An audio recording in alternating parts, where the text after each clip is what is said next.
Hello, hey, hi, how are you?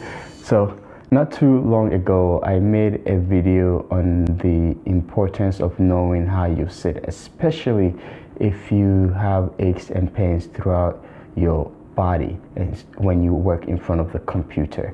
So, I listened to my own advice and recorded myself working in front of the computer. I don't know what I'm doing there. Working in front of the computer. And I wanted to sit down with you to look at my posture together so you get to see the things that I'm looking at when I'm analyzing others so you can take it with you to be able to do this on your own to help optimize your own posture when you're working in front of the computer. My name is Manny. I am a physical therapist and I help a lot of tech workers become and stay pain-free throughout their career. Let's talk about my environment. When I say environment, I'm talking about my table and chair.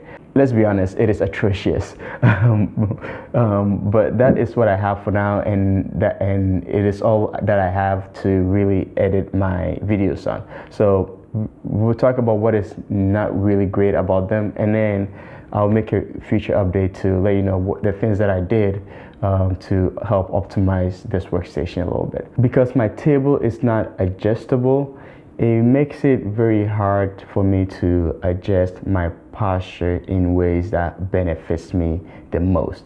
So that is the one obvious thing that is not ideal with my table. The other thing about my environment is the chair. The chair is okay.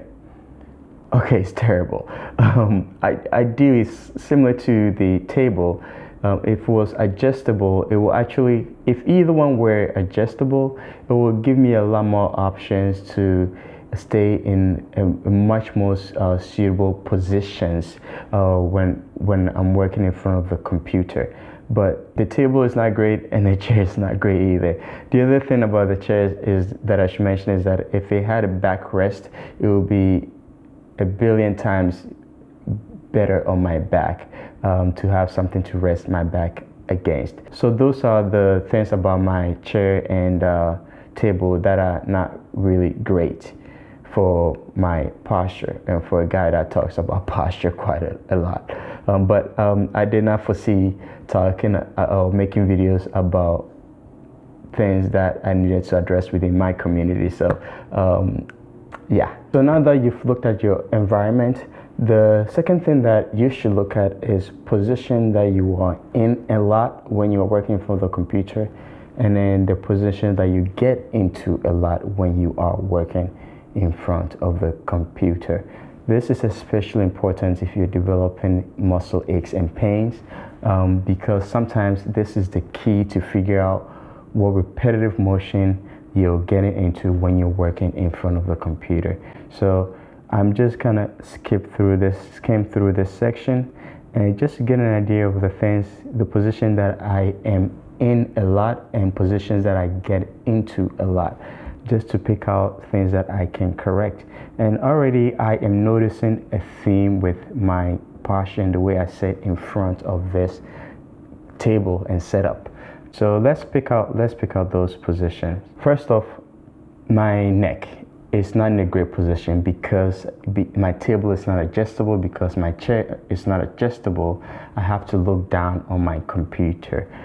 This is a constrained position for my neck in particular that can lead to shoulder pain and neck pain because I'm constantly looking down on my laptop. The other thing that is not great about the positions that I stay in a lot is my shoulder. Now my shoulder is elevated and is fixed up here and it's not completely relaxed. This can lead to a lot of neck and shoulder pain. So when you're looking at your posture, when you're steadying yourself, you want to look at your shoulders to make sure that it is completely relaxed.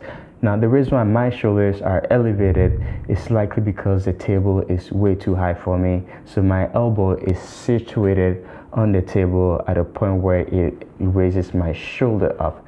The other thing that doesn't help the case is, again, it comes back to my neck. My neck is synced down and looking down on the computer because the computer is below my eye level.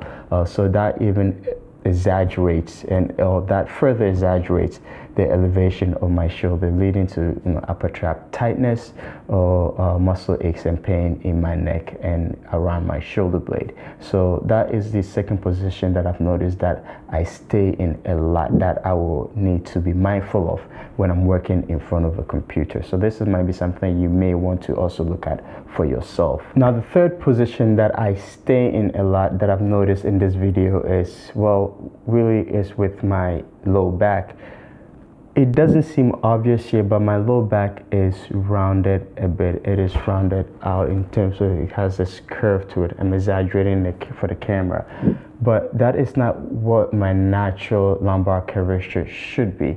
Now, this position and any of these positions are not bad at all, but staying in the position for a long time, it will become a point of irritation for your back. That's why I'm looking at positions that I stay in a lot and positions that I like to get in a lot, because if I can address these positions, I will help prolong how healthy I stay for the long term when I'm working in front of the computer. So how do I address this problem with rounding my low back? Well, the fix is fairly straightforward here. Having my feet down to the floor will actually help a lot, and it will help change the angle of my low back spine to put it in a natural position to make me a little bit more straighter when I'm sitting in front of the computer. So that's the third position that I like to stay in a lot that needs to be addressed. So now that I've done my best to identify positions that I stay in a lot, it's time to identify positions that I like to move into a lot to help me vary up my movement pattern when I'm working in front of the computer. So the first thing that I notice when I'm looking at the way I am working in front of the computer is that I have this mode that I get into, I'm calling the concentration mode, where I shift myself forward and lean forward and look closer to my laptop. Now, this has me resting my forehead on my hand, and this position in itself is, again, it's one of those positions that is okay if you're aware that you're doing it and that you're not doing repetitively. But I seem to fall back to this all the time. Now, the reason why this is a bit risky is that it puts myself in a position where I'm relatively rotated to the right.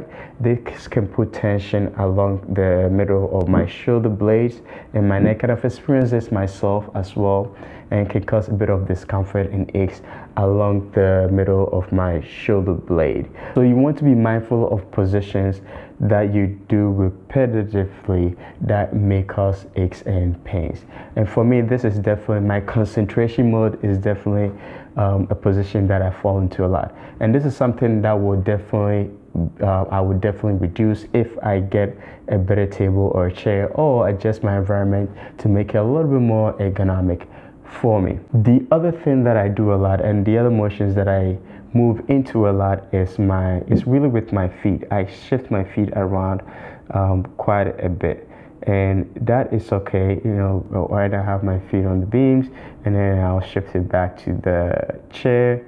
Let me see here if I can see that right there. I'll shift it back to the chair, and there are moments where I have it on the floor as well. And actually, this is a perfect example. So this position right here is, of all the positions that I've seen myself in, this is probably one of the better postures. With my feet on the ground, my low back looks a little bit straighter, like I mentioned before, and it's not as rounded as it was before when my feet were up on the table. And these are all subtle positions. It might be easy for you to pick all these up if you're wearing a tighter shirt or a tank top. So it would definitely be helpful to find a more tight-fitting clothing for your torso to really pick out where your low back is in space, or where your entire back is in space. So with the shifting of my feet, though, however, I don't think it's necessarily a bad thing. I think it is a great thing, especially if I am aware of it. And the reason why I don't think it's necessarily a bad thing is because being fidgety at times is really good, because it helps you redistribute the pressure from one area of your glute muscles to another area of your glute muscles, just to help give the areas that you're putting pressure on a chance for blood flow to get to. So it's not necessarily a bad thing, and if it's done well, you can take advantage of it to really be somewhat dynamic as you're working in front of your computer. There are other things that I could pick out, like my wrist positions, but I'm curious, what do you think about my wrist position? I'm gonna leave it here. Hopefully this is enough information to figure out how you should look at yourself when you are working in front of the computer, and how you should analyze yourself when you're working in front of the computer to help optimize your posture. I'll make a follow-up video to this. I'm gonna get some stuff to help make my work environment a little bit more suitable for me, so that I reduce my risk of aches and pains when I'm editing videos for all of you. Thank you for watching. I appreciate the time that you spent with me, and I will see you all in a few days. Oh man, what is up with this dude's posture? His neck is arched so far forward, that kind of hurts mine. He's sitting so far off the seat, legs propped up. Look, and not to mention, look at all the pots in the back on top of the stove right there. That is just crazy. Making my back hurt. Let me sit up straight. Oh, I'm over here talking about him.